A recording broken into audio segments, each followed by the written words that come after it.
On June 14, 2018, a man was found dead under mysterious circumstances inside room 408 of a seaside hotel in Alexandria, Egypt. That man was Nasir Khabib, a senior Hamas coordinator, whose death would unravel a hidden web of espionage and silent warfare. The official report stated cardiac arrest.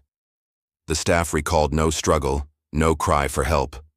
Yet, the air around the room felt unsettled, as if the walls had seen more than they were willing to reveal to the morning sunlight.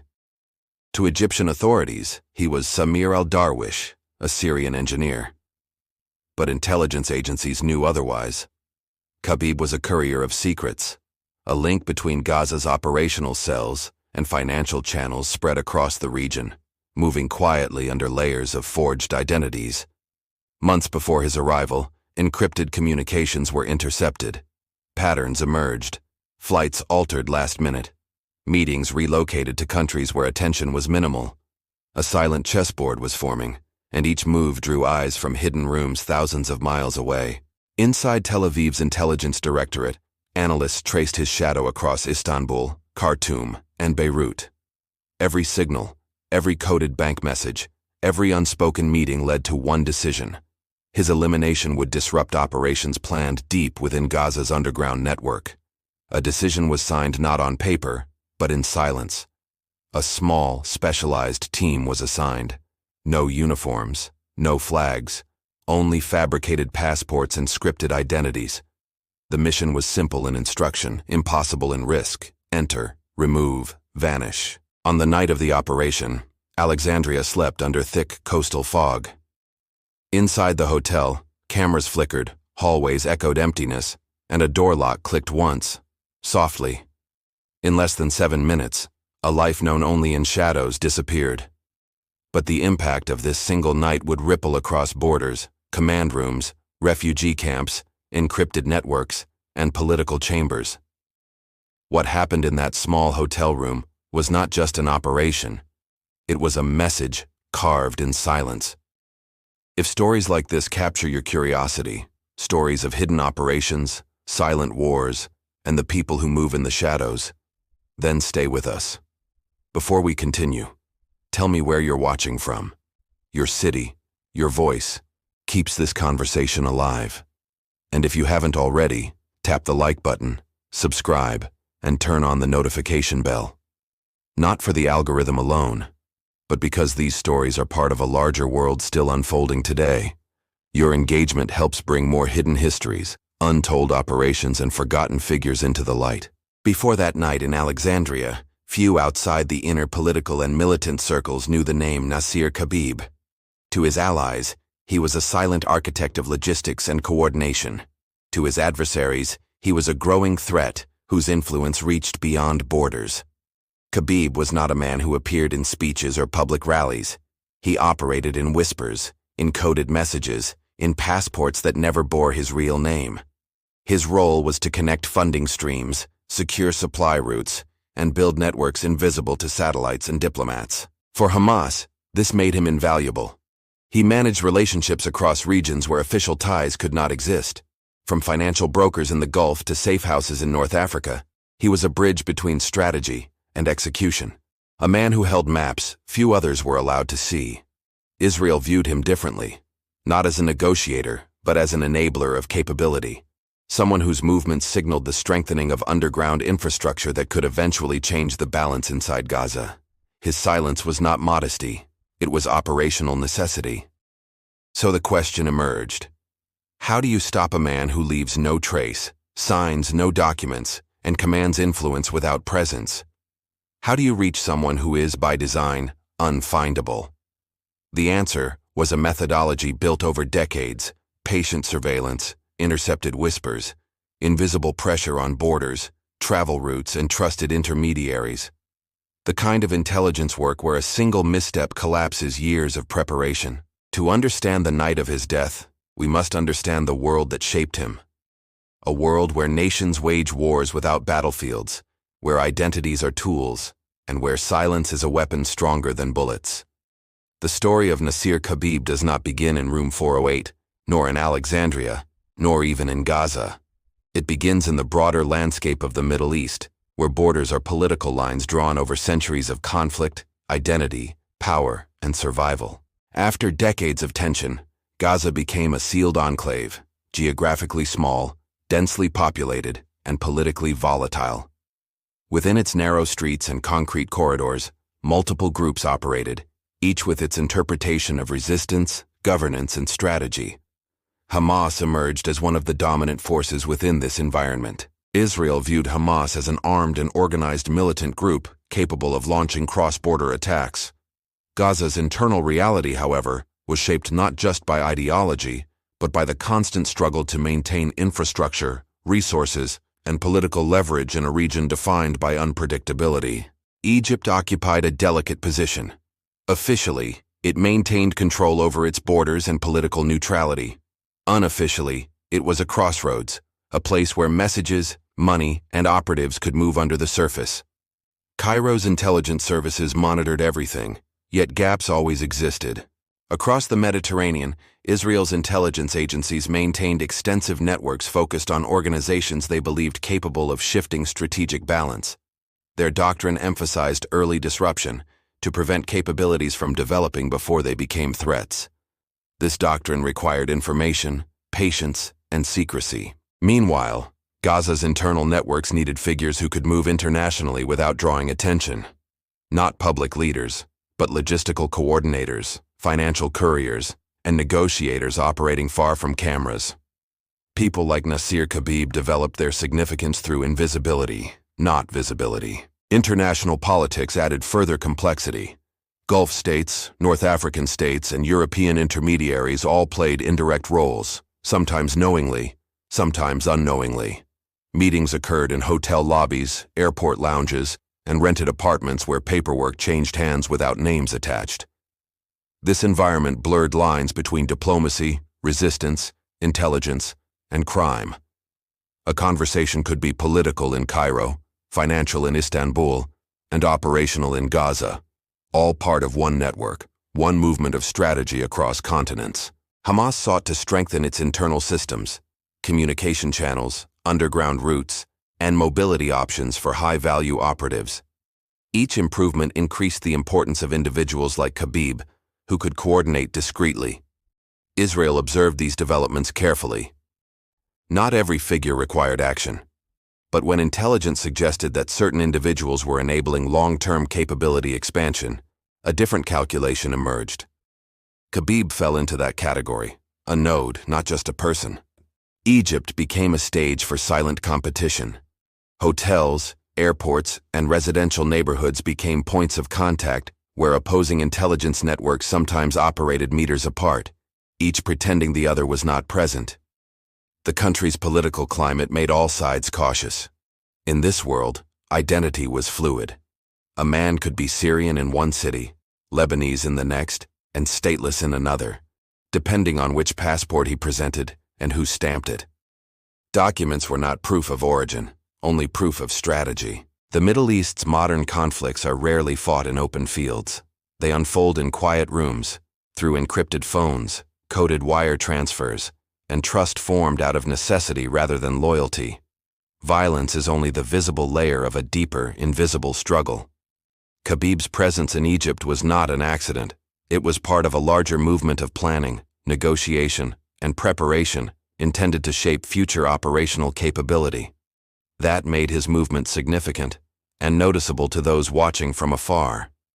Thus, the stage was set long before the night in Alexandria, a region defined by hidden networks, a man whose silence carried influence, and two intelligence worlds that had been circling each other for years, waiting for the moment one would move first.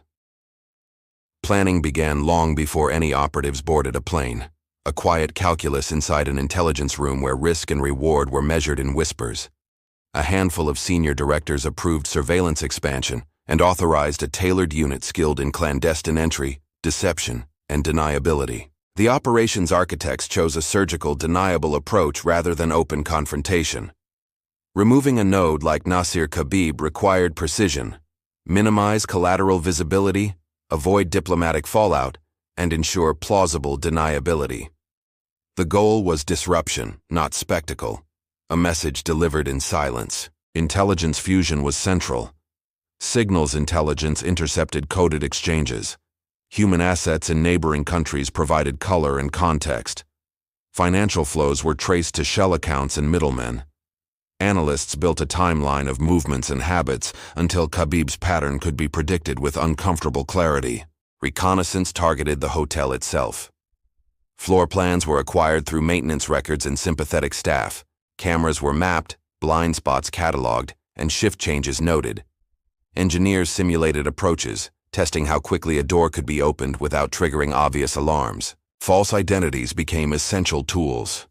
Operatives obtained passports, visas, and backstories months in advance. Each identity was layered with plausible details. Business registrations, social media traces, hotel bookings, to withstand cursory scrutiny while avoiding deep verification that might expose them. Technical gear was chosen for silence and compactness. Lock bypass tools, signal jammers, disposable comms, and medical kits were curated. Devices designed to leave no trace, no fingerprints, no DNA, no persistent electronic signature, were prioritized. Redundancy was built into every kit, assuming failure was possible. Local assets played a discrete role. A maintenance worker with a controlled habit, a cleaner who turned a blind eye, a taxi driver with predictable routes. These low-profile players provided openings that the team could exploit without attracting attention to foreign operatives. Communication protocols favored brevity and plausibility. Operatives used time-limited one-way beacons and pre-arranged visual signals instead of prolonged radio chatter. If intercepted, the traffic would look like innocuous travel coordination rather than an unfolding operation. Rehearsals were exhaustive. The team practiced movements in mock hotel corridors until muscle memory replaced conscious thought. Timings were trimmed to the second. Contingency scenarios were drilled. Aborted entry, unexpected guests, alarm trips, and medical emergencies, all with pre-planned responses. Legal and diplomatic contingencies were anticipated. Cover stories were prepared for potential exposure.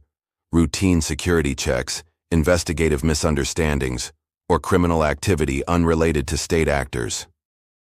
Higher-ups rehearsed deniability statements to control narrative if questions arose in foreign capitals.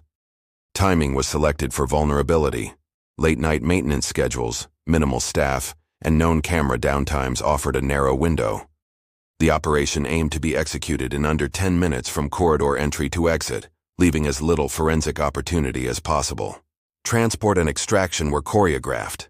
Vehicles with swapped plates, circuitous routes through industrial zones, and pre-cleared border crossings formed a chain of movement. Each node had backups.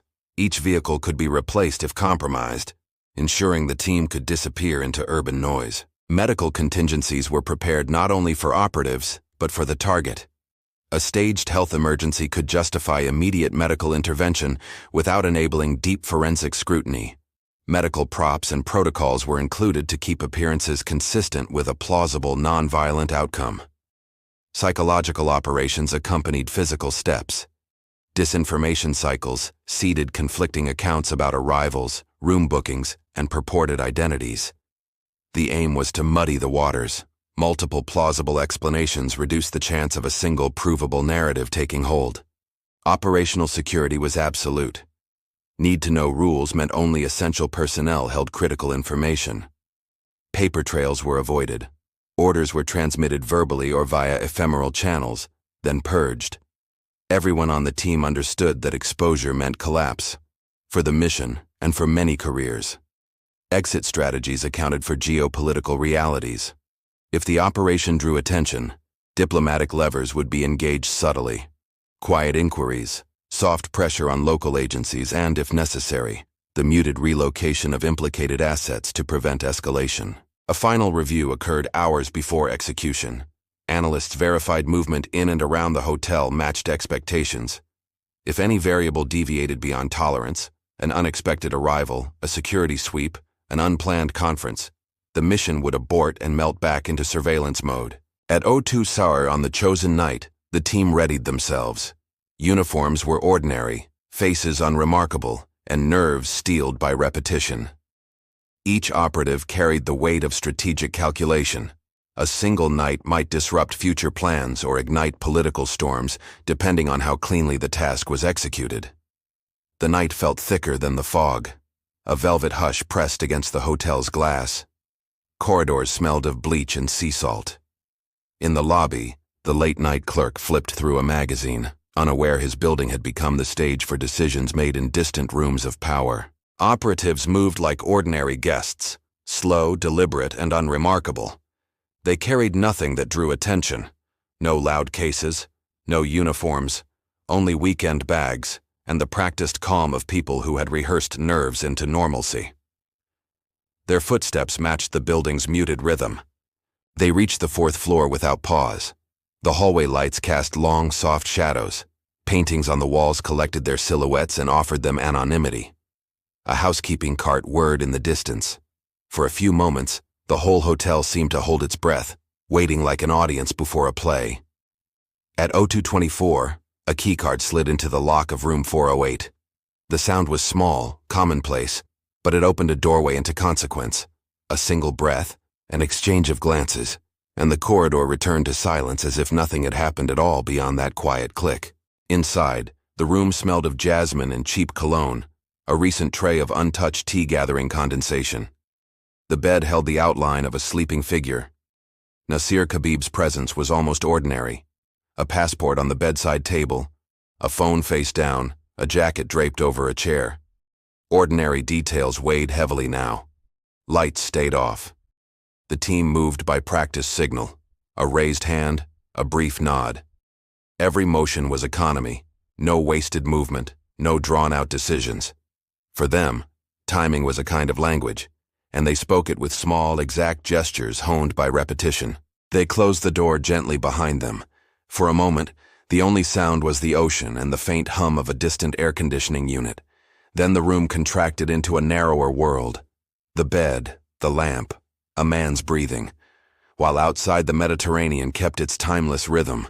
Approach was quiet, respectful in its own grim way. An operative checked the bedside. Another scanned the small window, mapping escape possibilities, not for himself, but for the team. A third ensured the corridor outside remained unremarkable, a place that would continue to be overlooked after they left. Khabib stirred but did not wake at first. In the dim light, his face was younger than photographs had suggested, smoothed by sleep. The team worked with the precision of people removing a threat from a chessboard, careful, efficient, and focused solely on the square in front of them. At 0231, the situation changed from potential to reality. A small commotion, a dropped pen, a shifted blanket, threatened to draw attention. Eyes met. A silent contingency plan unfolded. One operative altered position, another covered sound. The choreography bent, but did not break. A brief exchange of whispered words compressed decisions into seconds. No speeches, no hesitation. The team executed the minimal acts required to control the moment. They used restraint where force might escalate, professional restraint designed to limit spectacle and noise. Outside, a maintenance cart rounded a corner. The clerk in the lobby glanced up at a CCTV monitor, saw nothing unusual, and returned to his magazine. Most of the hotel's life continued uninterrupted, blissfully unaware that history was being made in a narrow suite above them. Within 7 minutes from entry, the room had become a sealed scene. Minutes inside expanded into an intensity that felt much longer. The team worked methodically, securing bearings, confirming the identity in front of them, and preparing an exit that left no obvious traces of the entry itself. When the moment came to leave, they did so with the same calm as their arrival. Bedsheets smoothed, the light returned to its earlier dullness, and the jacket folded where it had been. The room's outward appearance betrayed nothing of the human calculus performed within its walls. They exited at 0239, folding silence back into the hallway. The keycard slipped out as quietly as it had gone in. In the corridor, a cleaning cart rolled by, then paused as a maid exchanged a polite nod with the operatives. Two ordinary people passing each other on a work night. The team melted into the night like actors leaving a stage. Vehicles idled beyond the curb, faces unseen behind darkened windows. For a few heartbeats, Each operative scanned for anomalies, a stray light, a waking guest, an unexpected sound, and found none. By dawn, news would begin to leak in fragments, a whisper in a cafe, a rumor in a message thread, a nurse's puzzled report. The official narrative would take shape slowly, threaded with official denials, speculation, and the careful evasions of states protecting their interests. In a separate room, analysts watched the feeds and cross-checked the expected with the observed. For them, the outcome hinged on one reality: whether the person in room 408 would be present to continue his work. The team's exit had been measured against that single metric. When the morning shift opened room 408, they found a scene that would spark headlines and whispers: an empty cup, a folded jacket, a silent bed. Somewhere between those ordinary objects and the quiet of the room lay the night's decisive fact: a life removed from the public ledger, a node in a network rendered inert. Mission accomplished. The team faded into anonymity as the hotel resumed its ordinary rhythm, while the consequences of a single quiet night began spreading outward in ripples the region would feel for years. Morning light filtered into Alexandria slowly, soft and hesitant, as if reluctant to illuminate what had happened. The hotel staff moved with routine calm until the absence in room 408 became impossible to ignore. A silent room told a story no one understood yet. The local police arrived first, responding to a hotel manager's uneasy voice. Their initial notes were procedural: a traveler found unresponsive, no signs of struggle, cause unknown. The report felt too simple, too neat. The room was clean in a way that invited questions. Egyptian intelligence entered quietly, without sirens or uniforms. They observed the scene with familiarity, recognizing patterns in the absence of chaos. The arrangement of objects, the stillness of the air, these were signatures of people who leave no fingerprints on history. Internally, questions formed. Why was this man here? Who was he really? And who had walked out of this room before dawn, leaving nothing but a vanishing afterimage? The answers could not be asked publicly. They would remain inside closed offices and controlled corridors. In Gaza, whispers traveled faster than any official announcement. Phones vibrated with short messages and carefully chosen words. Some celebrated discreetly, others fell into tense silence.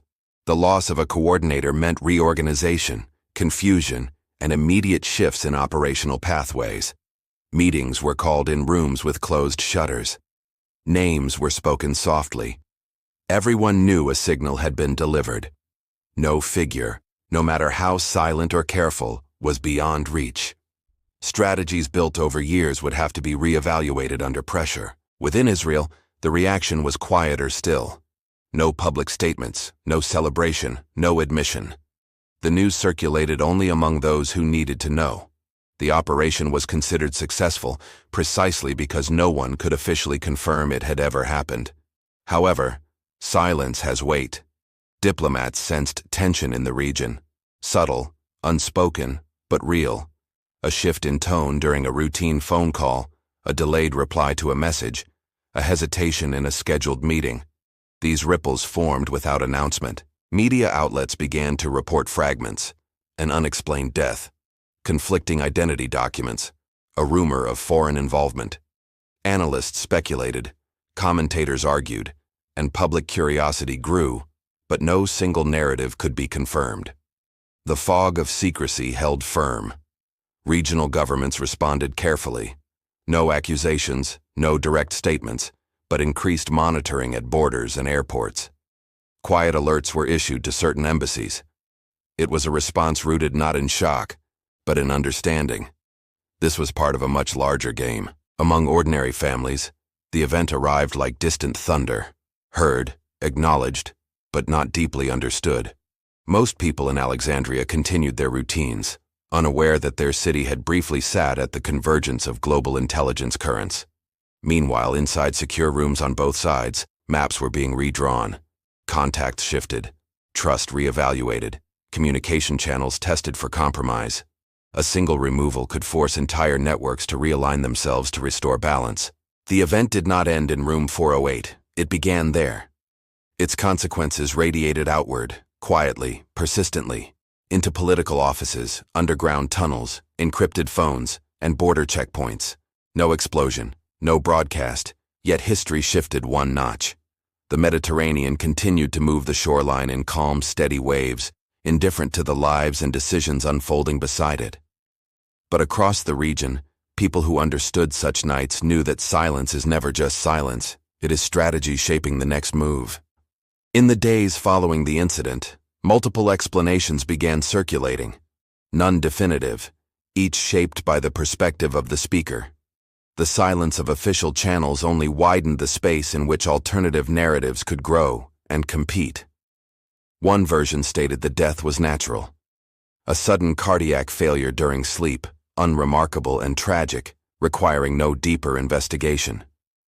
This explanation appeared in local paperwork, easily understood, easily dismissed by those who suspected more than coincidence. Another version suggested criminal involvement unrelated to politics, a personal dispute, an old rivalry resurfacing, or a financial disagreement carried across borders.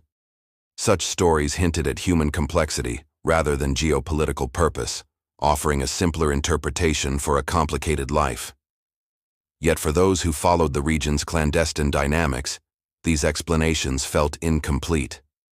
The absence of visible struggle, the precision of timing, and the quiet diplomacy afterward suggested organization rather than randomness.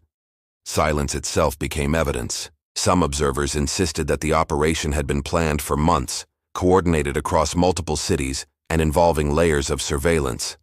In this telling, the death was simply the final visible moment of a long and hidden pursuit. Others argued that Khabib was lured to Egypt intentionally, that meetings arranged in prior months were designed not to facilitate operations, but to place him in a location where intervention could occur discreetly. This version suggested manipulation rather than tracking. There were also claims that local elements cooperated in the removal. This theory implied that external forces worked with internal actors familiar with the terrain, allowing the event to unfold without resistance. Such cooperation, if true, would indicate quiet alignments not acknowledged publicly. Conversely, another narrative proposed that foreign operatives acted entirely alone, moving without the knowledge or consent of the host state. If correct, the incident represented a direct violation of sovereignty, a matter that, if admitted, could trigger diplomatic confrontation. Some voices within ideological circles framed the event as martyrdom, placing the emphasis not on the removal itself, but on the legacy of the individual. In this interpretation, the operation strengthened the narrative of struggle, rather than weakening organizational structures. Critics of clandestine strategy questioned the ethics behind such actions. Should states carry out targeted removals beyond their borders? Where is the line between self-defense and infringement? These questions lingered without universally accepted answers, shaped by political identity and moral framework. Others countered that in a world defined by asymmetric conflict, unconventional measures were inevitable. They argued that silence and secrecy were not moral failures, but strategic necessity, tools used to prevent larger violence or destabilization. Academic discussions focused on intelligence methodology. Analysts debated whether this event demonstrated sophisticated surveillance and infiltration, or whether it exposed vulnerabilities in movement protocols used by organizations reliant on secrecy. To them, the incident served as a case study in operational adaptation. Among individuals directly affected, families, colleagues, and intermediaries, the event carried an emotional dimension absent from strategic interpretation. To them, the disputed narratives were not puzzles to solve, but reminders of how fragile and temporary roles in clandestine worlds can be. In time, the competing versions did not converge. Instead, they existed side by side, each supported by partial truths and shaped by the agendas of those retelling them. The absence of official confirmation allowed myth and memory to merge. What happened in Room 408 remains a story told in half-shadows, not confirmed, not denied, not fully understood. The truth lives somewhere between silence and speculation, where history is written not in statements, but in what is intentionally left unsaid. The removal of Nasir Khabib reshaped internal dynamics immediately. Networks that once depended on his coordination now faced fragmentation. Messages took longer to travel, trust required re-verification, and activities once seamless began to move with caution rather than confidence. In Gaza, the absence created an invisible gap. Leadership structures rarely acknowledge such losses publicly, but operational circles felt the disruption. A bridge between financial channels and logistical planning had vanished, leaving others to fill roles for which there was no immediate substitute. Meetings that once operated on pre-established routines were suddenly restructured. Travel routes were reconsidered, cover identities scrutinized, and communication patterns altered. Changes like these slowed processes, but also indicated adaptation, an organization adjusting to loss without revealing vulnerability. For Israel, the operation reinforced a strategic principle. Influence is weakened not only through public confrontation, but through quiet removal of key nodes. The goal was less about eliminating an individual and more about introducing uncertainty into an opposing system. The success of such a mission carried a message to networks operating beyond Gaza. It implied that movement, anonymity, and planning were not sufficient protection. The concept of safe distance was challenged, altering how individuals assessed risk during travel or coordination. Egypt faced a different consequence. Though no official statement acknowledged involvement or prior knowledge, the event raised questions within internal security circles. How had the operation occurred without detection? Which gaps in surveillance had been exploited? The answers shaped future border and hotel monitoring practices. Diplomatic channels shifted subtly. Conversations between regional representatives took on new tones of restraint. The event did not result in public confrontation, but silence carried its own implications. Each side understood the boundaries of what could be acknowledged and what must remain unnamed. International intermediaries observed these developments carefully. Financial brokers, political envoys, and ideological sponsors reassessed the reliability of their contact networks. Trust became conditional, layered with verification steps that slowed negotiation and coordination across multiple cities. In intelligence circles, the operation became an example of targeted disruption. Removing a strategist, rather than a public figure, influenced entire chains of action. It was an adjustment of trajectory, rather than a decisive endpoint. A shift intended to delay or complicate organizational development. While short-term effects were significant, long-term outcomes remained more complex. Organizations adapt, new coordinators emerge, roles are redistributed. But the memory of vulnerability lingers, shaping future operational behavior. A lesson learned in silence becomes part of institutional memory. This event also contributed to an evolving regional doctrine. Decisive outcomes are rarely public. Influence is shaped by quiet decisions, discrete movements, and calibrated responses. The visible world reacts to events long after they have been decided in hidden rooms. Yet strategic gains do not exist in isolation. Each action generates counteractions. As one network adjusted, so did its adversaries. It became a cycle of observation, adaptation, and anticipation. A slow-moving contest conducted through maps, messages, and identities, rather than open battlefields. For individuals involved in intelligence work, the operation reinforced a truth well known in their field. The most impactful events often leave the smallest physical trace. A door closing, a room left undisturbed, a name removed from a list. These can alter the direction of future conflict. At the regional level, the event served as a reminder that geopolitical stability is maintained not through speeches or headlines, but through a balance of visible authority and invisible pressure. The Mediterranean world has long understood the power of actions carried out without acknowledgement. Ultimately, the operation shifted momentum, not conclusion. It influenced how movements would be planned, how trust would be negotiated, and how security would be evaluated. The impact was not loud but persistent, a quiet recalibration that continued to echo long after Room 408 fell silent. Over time, the incident in Room 408 evolved beyond a single event. It became a reference point in discussions about covert influence and the silent shaping of regional power. No public monuments marked it, yet its memory circulated among those who studied such operations closely. For some, the event represented a demonstration of strategic precision, the ability to alter organizational capacity without large-scale confrontation. They pointed to it as an example of covert action replacing open war, shifting the balance through targeted absence rather than battlefield presence. Others interpreted it differently. They saw it as evidence of the vulnerabilities inherent in clandestine structures, a reminder that secrecy, no matter how carefully maintained, is not absolute protection. Identity could be duplicated, travel traced, cover stories unraveled by patient observation. Within Gaza, stories took on more symbolic tones. Some portrayed Khabib as a quiet architect whose influence was understood only after his absence. In this telling, his role became larger after his death than it had ever appeared during his life. In strategic circles, discussions continued about whether the operation created long-term stability or merely delayed ongoing cycles of conflict.